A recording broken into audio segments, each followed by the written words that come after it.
being here. He represents parts of Butler County, so it's great to have you here. Well, thanks for having me. Thank you. Thank you. Good morning. Good Good morning. It's still morning. Been on the road driving down from back home, so usually you here before noon, so it should still be before noon, right? All right, still morning time. And good to see Sherry from my district. Stopped up and saw the new office.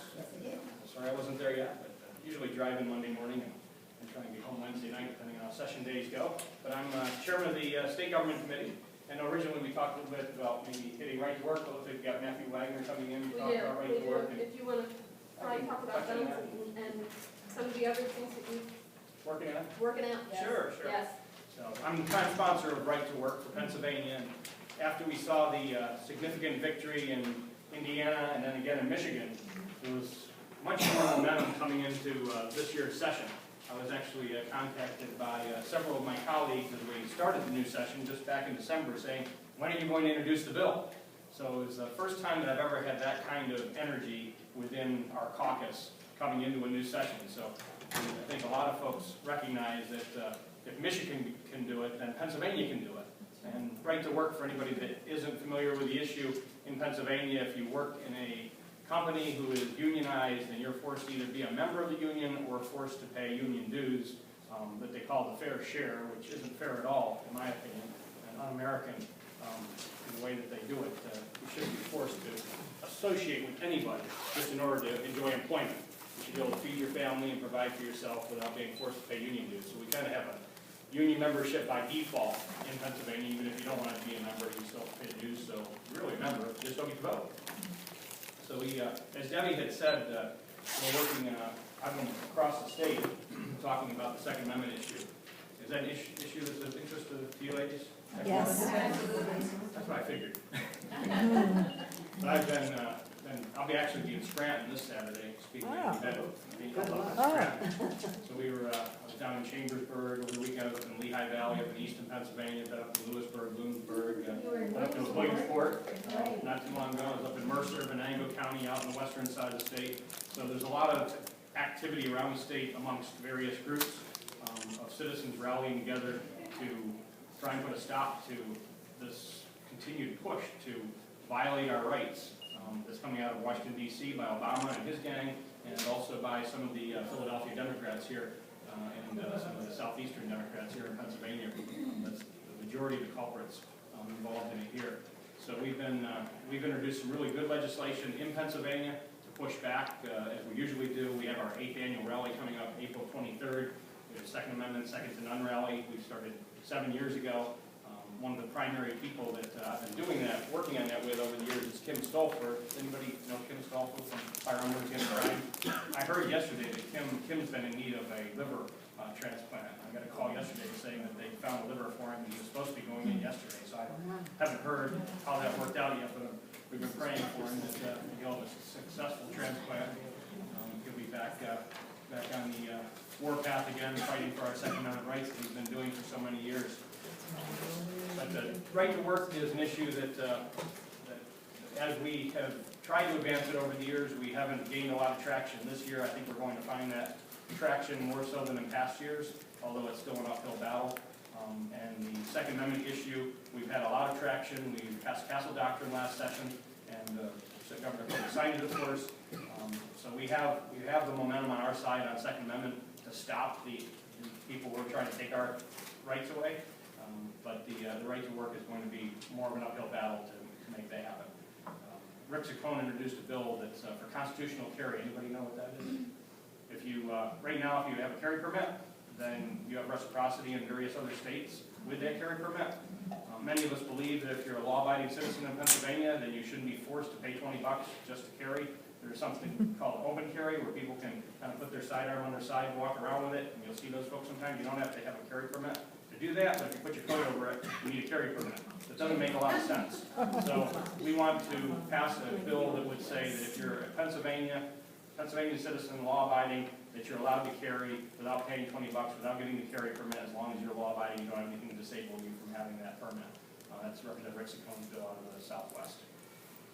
So between those two are hot issues that I've been working on, meeting with National Right to Work people, talking with colleagues, trying to move right to work. Second Amendment issue. But besides those hot button issues that I've been working on, I'm also the chairman of the Pennsylvania House State Government Committee. And my committee has oversight for the Election Code, for the Regulatory Review Act, for the Ethics Act.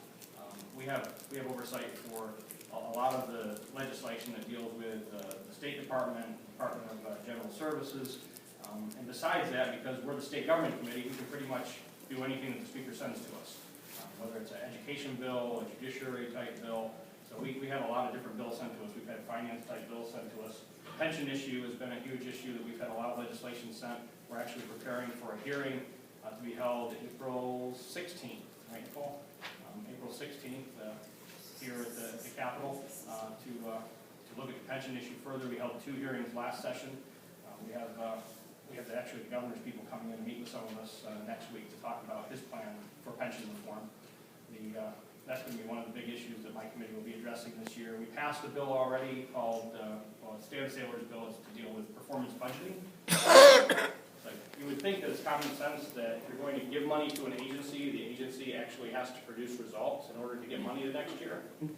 So we passed a bill that would actually require that if you're going to actually receive money from the taxpayers as an agency of the state, as a department of the state, then you should be expected, it should be expected of you to produce certain results, to provide a certain level of performance. If you don't, then we should readjust that funding level, or maybe eliminate your funding altogether if you can't perform the tax dollars that you're receiving. So we passed Dan Saylor's bill on performance budgeting. Last session we passed a couple of good bills on regulatory reform, trying to make sure that when regulations are passed that they're not going to kill jobs in the state. So we passed a couple of good bills last session that were from Representative Tina Pickett and Senator Erickson, I believe. We have additional legislation. We just held a hearing on it on regulatory reform. We have several bills that have been introduced to try and reform our regulatory environment to ensure that our state has a business environment that's conducive to job creation. Another issue that's a huge issue for my committee is the integrity of our election process. And last session we passed the voter ID law, which was a bill that I'd authored and been working on for a decade. And we finally passed in the law, but we're still tied up in court. So the ACLU company, they're not letting their claws out of that issue yet, and they've been battling us in the courts, and we expect it to go, I think, June or July, again, before Judge Simpson, who had ultimately heard the first case last year. He ruled in our favor and wrote a pretty good opinion last year, and then the Supreme Court in Pennsylvania came back to him and said, we've got to make sure that nobody's going to be denied the right to vote because they don't have ID, which I think is a ludicrous demand to place on a judge, because there's a responsibility that the citizen has in ensuring that they have ID. The state can't do it all. We can't pick them up at their house, take them to where they have to go, ensure they have all the proper documents. We can only do so much. And what we did was say, if you need an ID, we will give you a free ID if you need it for voting. We did that, and that should have been the end of the story. The U.S. Supreme Court thought that was good enough in the Indiana case years ago. So we're hoping that we'll have a good result from Judge Simpson's hearing of this case again. And then the election integrity issue, of course, goes further than the voter ID. Some of you saw on Fox during the last election that there were polling precincts in Philadelphia where inspectors, Republican inspectors, were being denied to be seated by the Democrat judges of elections. They have what they call a curbside election in Philadelphia that I found out about. If they don't have a minority inspector, so you have the judge of elections, who, from my perspective, is the most powerful person in the election process in Pennsylvania. And that judge of elections should have somebody there to make sure that they're being held accountable, a minority inspector and a majority inspector. The minority inspectors, it's hard to find those individuals in Philadelphia, so they sought out a lot of people, asked them if they would do it. They had the court appoint them to it. When they showed up to actually fulfill those duties of making sure that the election process was being run correctly, the judges of elections were not seating them, where they said, well, we've already got somebody here. So they might say to their brother or sister-in-law, hey, would you like to sit with me for the day? You can earn a few bucks, show up in the morning at such and such time before 7 o'clock, and I'll appoint you. So the judges of elections have been doing this for many years in Philadelphia. They just appoint their own minority inspector to hold them accountable. And it could be a family member. So we want to bring that to an end. We want to change the law to make sure we have some teeth in the law, to hold judges of elections accountable, to ensure that we have people available to be minority inspectors, and we want to broaden the ability of people to, of parties to bring in and candidates to bring in poll watchers from around the state instead of just the county in which they live. Because I think we have a lot of folks out west in central Pennsylvania that want to ensure that we have integrity in our election process, and they will be willing to go to Philadelphia and be a poll watcher to help with that. So that will be a huge issue for our committee this year. Do you have to do a couple questions if you wanted? Do you have any time? Or you? Probably real quick because we do need to break for lunch, so we'll do two. Okay. You mentioned the election process. Is the executive order that the president signed every Easter weekend? Are we going to be doing anything about that in the state? Are you familiar with it? No, I'm not. He signed a commission for a national election commission, where he's appointing people to go and make a national way that we're all going to have to conform. Well, they're going to make recommendations and such. I have not read the entire thing recently. I read it when it first came out, but my understanding is it's going to be more than recommendations. Well, he's going to have a fight, I understand, so that's a states' rights issue. Well, I just like the second contacted our recommendation. state GOP, I contacted the RNC, and they're like not answering us. I've been asking for talking points, and I didn't know whether our state government was going to. Well, as chairman of the state government committee, I'll be taking that on head first if we have to, but I don't see it as a threat. Right? I mean, they're pushing for national popular vote and things like that, but we're not moving that in my committee. Well, there are a lot. Is from Butler County, as you said, we're a Republican county. And there's just, after this last election, we were just so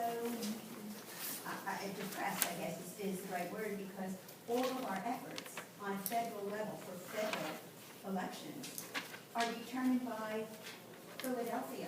And it's like putting hours and hours and hours and days and months and years into your volunteer work and integrity and those kinds of things, and you might as well not even make one phone call or knock on one door when Philadelphia determines the state. So I applaud you for the work and anything that we can do to help in that, because Philadelphia cannot be the determination for the state of Pennsylvania.